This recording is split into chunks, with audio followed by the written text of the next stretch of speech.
Okay, episode 22. We are coming today to the end of Paul's third missionary journey. Just like the last couple weeks, he's bouncing around from town to town collecting money for this famine in Jerusalem, and he's headed back to Jerusalem for Pentecost. He has spent Passover in Troas and was headed back.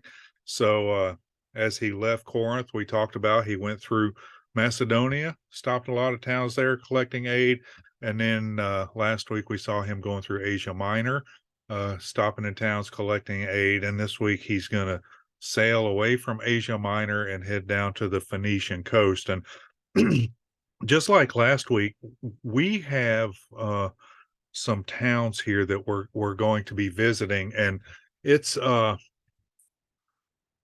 again, these are fascinating places. Of course, the Phoenicians were fascinating people, so I'm gonna put a link to a video for the Phoenician history, a little 10-minute video, uh, which is just fascinating to learn about who the Phoenicians were. But we're also gonna go to a city called Tyre on the Phoenician coast, and so I got another video about the siege of Tyre. Alexander, the Babylonian king Nebuchadnezzar, uh, attacked Tyre, and Alexander the Great attacked Tyre.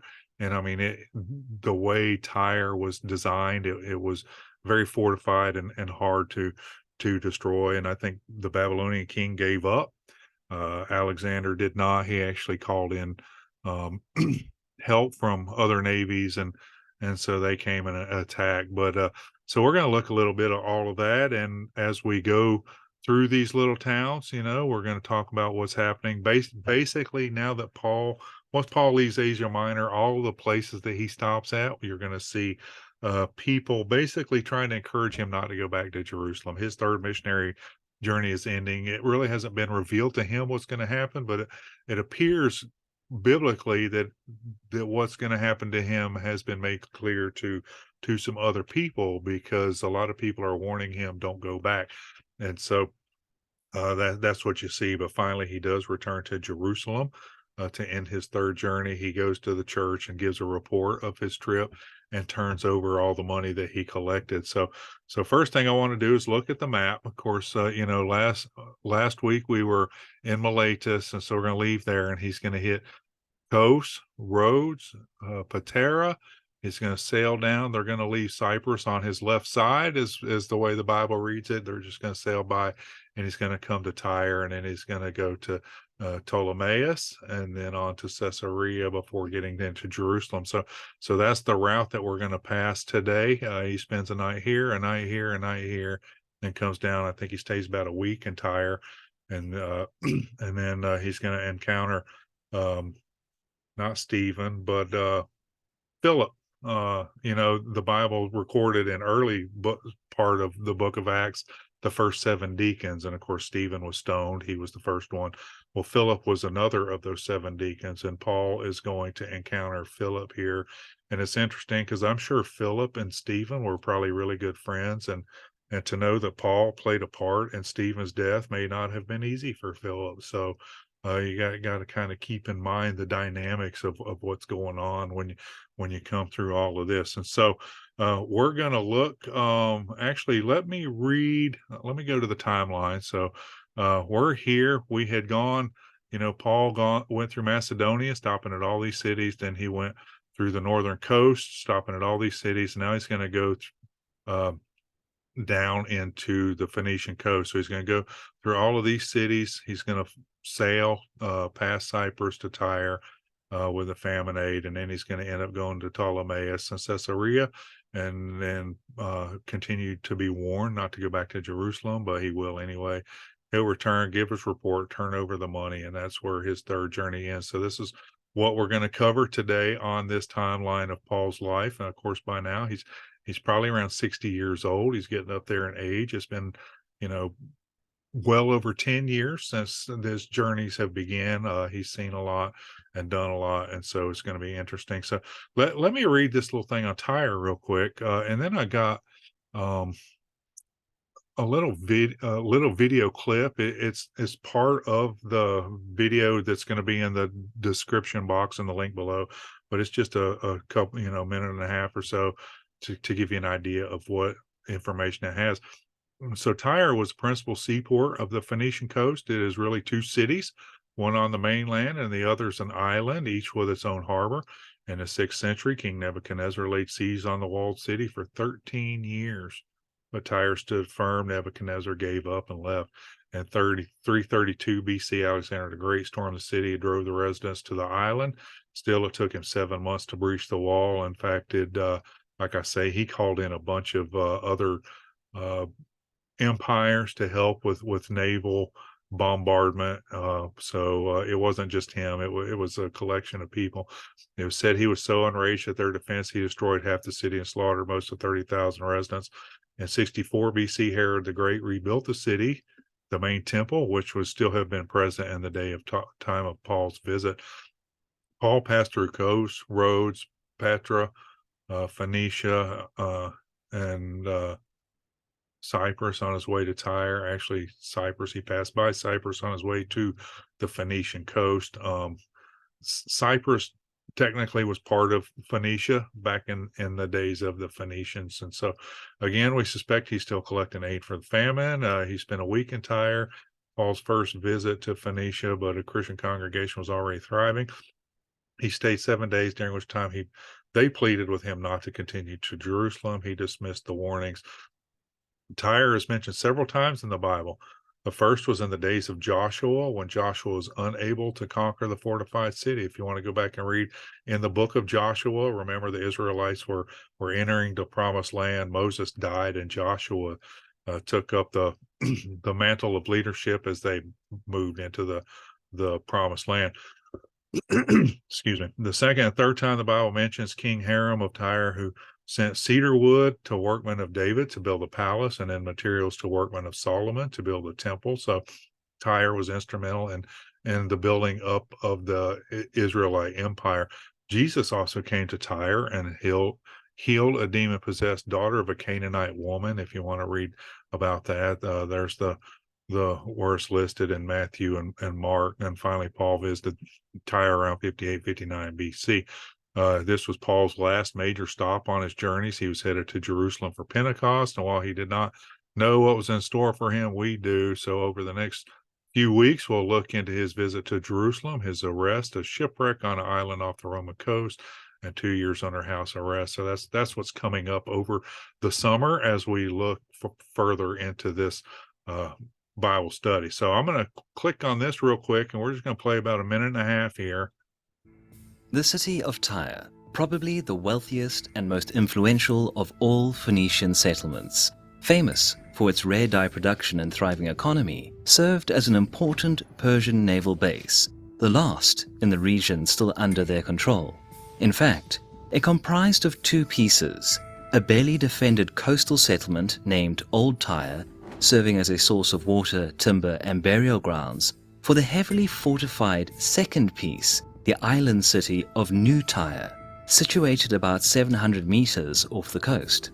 The offshore fortress of Tyre withstood a good number of sieges in the past, most notably the one laid by the king of Babylon 2 centuries earlier, which lasted 13 years and was ended by a compromise.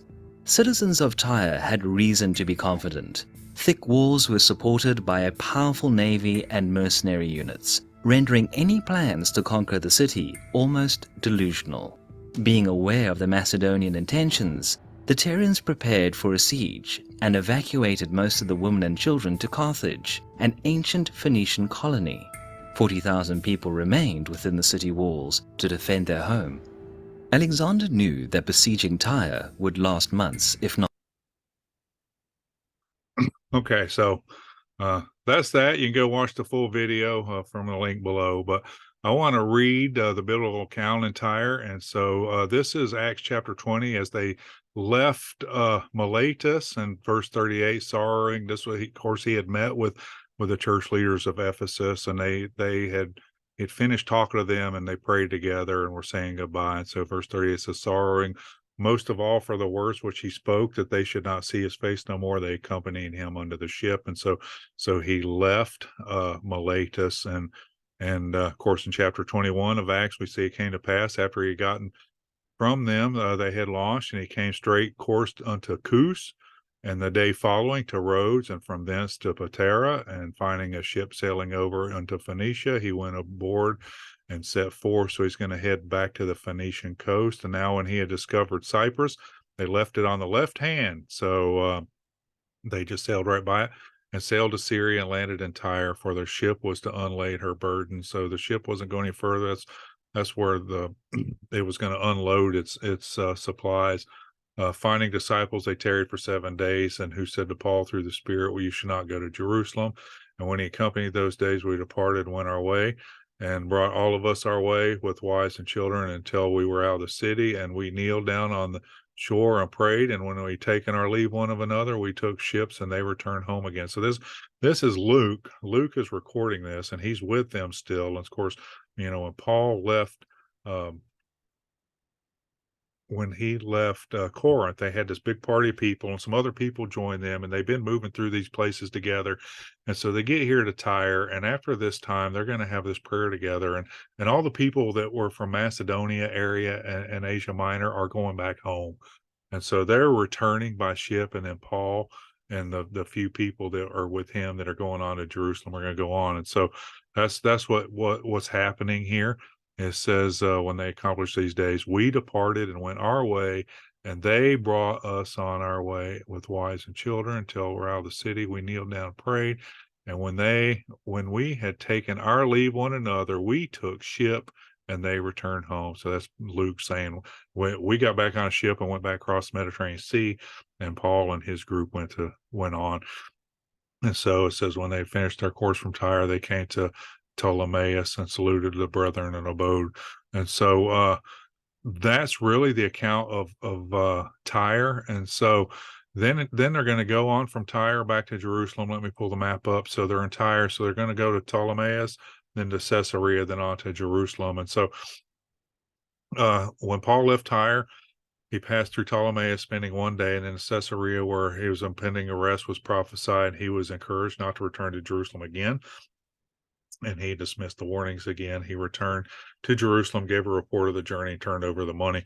This will end Paul's journey. This will mark the end of Paul's journey. Once he returns to Jerusalem, he'll be arrested, and this will begin a change in the dynamics of his ministry. So now, instead of starting, visiting, and encourage churches and church leaders, Paul will have an opportunity to present the gospel to captains and governors and kings in a series of assorted characters while in custody of the Roman guard. Eventually, in fear the Romans might turn him over to the Jewish Sanhedrin Council, he appealed his case to Caesar, a right given to him as a Roman citizen. And at that time, they put him on a ship and sailed him to Rome. And so, of course, Paul, on the way to Rome, he'll be shipwrecked, bit by a snake, and survive. This starts a lot of snake charming cults. We're going to talk about a lot of that in upcoming weeks. So it also gave the Roman guard that had custody of him an opportunity to create this relationship with him, because they had to let him loose. The ship was going down, and so they had to cut him free of his bonds and trust that he would stay with them, and he did. And so it was some interesting stuff there. So I'm going to do, what do I have here? Oh, I was going to read this account.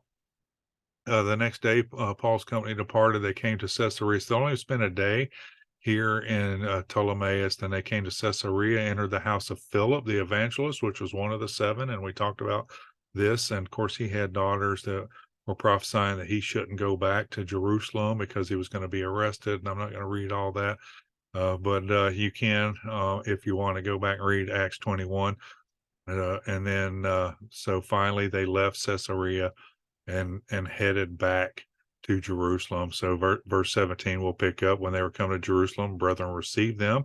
The day following, Paul went unto James, who was the brother of Jesus, and all the elders were present. And when he saluted them, he declared particularly what things God had wrought among the Gentiles in his ministry. And when they heard it, they glorified the Lord and said unto him, Thou seest, brother, thou hast many thousands of Jews which are believe, and all the zealous of the law, and they inform thee that teachest the Jews which among the Gentiles forsake Moses, saying that they ought not to circumcise their children, neither walk in the customs. What is it therefore? The multitude must needs come together, for they hear that thou art come. And do this, say thee, four men which have a vow on them. And so they're going through and just kind of updating all of these things. Paul took them in the next day and purified himself, entered in the temple. And, you know, Paul still observed the Jewish traditions when he entered the temple, which was a good thing there. And so for 7 days, he was with them there. And then, of course, the Jews were upset. Of course, if you go all the way back to the beginning of his ministry, he was part of the Jewish council that was arresting Christians, and now he's part of the Christians. So verse 27 says, when the 7 days were ended, the Jews which were in Asia and saw him in the temple stirred up the people and laid hands on him. So they took him into custody. And so that's where we're going to stop for today. He's going to be taken into custody, and of course the Sanhedrin, there's almost like this uprising, and the Roman guard is still in Jerusalem. It has been ever since, even when Jesus was there. So the Romans are still there, and just like in the Roman days, they didn't want any kind of uprising or you know crazy nonsense going on. They had the same feeling here, and so when they saw all the stuff going on with Paul, the Romans intervened and took Paul into custody, as so that the Sanhedrin Council couldn't cause this big thing. So next few weeks, we're going to look at this custody that's going on once he's taken into custody by the Romans. I mean, he does speak before the Sanhedrin. He also speaks before two Roman governors, and then eventually to the king of the region. And then he basically, out of fear for his life, asked to take his case before the Caesar, and so they ship him off to Rome. So a lot of good stuff's coming up. It's going to be an exciting summer. Uh, I know it's kind of we're in this place of this uh, Bible study where Paul is in his ministry, kind of. I mean, a lot of the church growth and a lot of that stuff that has happened is already done. So we're getting into a place where things are more settled and established, and maybe don't move quite as fast. But I hope that you will continue to join us through the summer. Some of these opportunities he has to share the gospel with captains and governors and kings is pretty fascinating. And so we'll try and keep it exciting as we go through here. But I appreciate you joining me today, and we'll see you next time. All right. Well, God bless you.